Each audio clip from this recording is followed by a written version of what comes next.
खूप बदमाश झाली प्रिशा आजकाल, म्हणून आम्ही तिची हेअरकट करायला चाललो आहे. हेअरकट त्यासाठी नाही की बदमाश झाली, तिला खूप घाम येतो आणि हे गरमीचा टाईम आहे ना, तिला खूप त्रास होतो, घाम येतो, त्याच्यामुळे आम्ही तिची हेअरकट करायचं ठरवलं.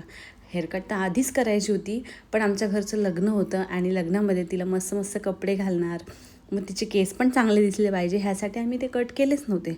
आणि मला खूप लोकांनी ऐकवलं, अरे हिचे केस कसे झाले, तू कट का नाही करत आहे, असं तसं खूप काही काही बोलले मला. पण सगळ्यांना उत्तर देणं कठीण आहे ना.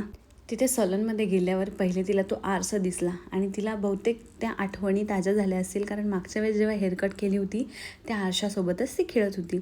ते दादा खूप शांतपणे प्रयत्न करत होते की आधी कैचीने तिचे केस कापून घेऊ व्यवस्थित, पण ती जेव्हा जेव्हा केस कापायचा वेळ येत होता ना, तेव्हा त्या दादांकडेच बघत होती सारखी सारखी. याआधी पण तिचं जेव्हा हेअरकट करायचा होता, मी ब्युटी पार्लरमध्ये जाऊन विचारलं होतं, पण त्यांनी सांगितलं की बहुतांश ब्युटी पार्लरमध्ये लहान मुलांची केस कापतच नाहीत, तुम्हाला माणसांच्या सलूनमध्येच जावं लागेल, कारण लहान मुलांची केस कापायचे कसे हे त्यांनाच माहीत असते. ब्युटी पार्लरमध्ये साधारण 3-4 वर्षाच्या वरच्याच मुलांचे हेअरकट, मुलांचे म्हणजे मुलींचे हेअरकट केली जाते. म्हणून आम्ही इथेच घेऊन येतो तिला दरवेळेस ह्या सलॉनमध्ये, आणि ती पण त्यांना खूप प्रतिसाद देते, कारण ती तिथे रडत नाही. आणि आधी जे फर्स्ट टाईम आम्ही तिचे केस काढले होते ना, जेव्हा पूर्णपणे टक्कल केलं होतं तेव्हा ती जास्तच रडली होती, पण इथे ती रडत नाही, कारण नॉर्मली तिचे केस ऑलरेडी कैचीने कापले आणि त्याच्यानंतर त्यांनी ट्रिमर फिरवलं, त्याच्यावर ट्रिमरने थोडे थोडे करून केस कापले.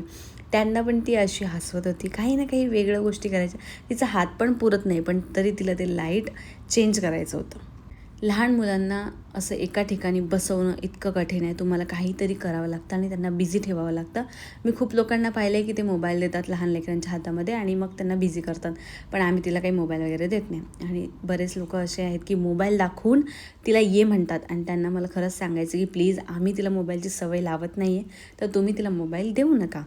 आपण असं म्हणलं ना की समोरच्यांना राग येतो, तू किती दिवस ठेवणार आहे, थोडी मोठी झाली, तिला समजायला लागलं तर ती स्वतःच तुझा मोबाईल घेईल वगैरे असं म्हणतात.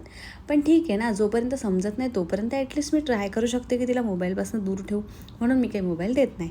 आणि हेअरकट करताना तिला मोबाईल न देता फक्त छोट्या छोट्या गोष्टींमध्ये गुंतवणं, विचार करणं तिला कशामध्ये गुंतवणं आहे, ह्यात तर खरी मजा आहे. मजा म्हणजे थोडं त्रासच आहे, पण मजा आहे. आणि असं नाही आहे की आम्ही तिला मोबाईल नाही तर मग टी व्ही पण दाखवत नाही.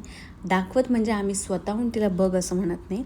आम्ही आमचे नॉर्मल मूव्हीज वगैरे बघतो, ज्याच्यामध्ये यूट्यूबचं प्रीमियम घेऊन ठेवलं आहे की ॲड्स वगैरे येत नाही, त्यामुळे तिला बघता येतात व्यवस्थित. हेअरकट झाल्यावर माझी मुलगी खूप छान वाटत होती. घरी आल्यावर तिने पहिल्यांदा मी दिवा लावला तसंच तिने देवासमोर नमस्कार केला. तिला फक्त म्हणावं लागतं जय जय कर आणि ती खरंच करते. आमच्या बाजूलाच एक मुलगी राहते दुआ, ती आली होती आणि तिच्यासोबत प्रिशा खेळायला लागली. असं तर प्रिशाला कोणतीच गोष्ट हवी नसते, तिचं खेळणं वगैरे नको असतात, पण दुवाने जे काही उचललं त्यासाठी तिला रडायचं होतं आणि तीच गोष्ट तिला पाहिजे होती. इतका तिने हट्ट धरला होता. लहान लेकरांचे हट्ट पुरवणं म्हणजे खरंच खूप कठीण काम आहे. फायनली त्या दोघी एकमेकांसोबत व्यवस्थित खेळायला लागल्या आणि जेव्हा ती जाणार होती तेव्हा प्रिशाला थोडंसं राग आला. तिला असं वाटत होतं की तिने माझ्यासोबतच खेळावं. बाकीचे गप्पा आपण नेक्स्ट व्लॉगमध्ये मारूया. तोपर्यंत सगळ्यांना बाय. माझ्या चॅनलला सबस्क्राईब करा.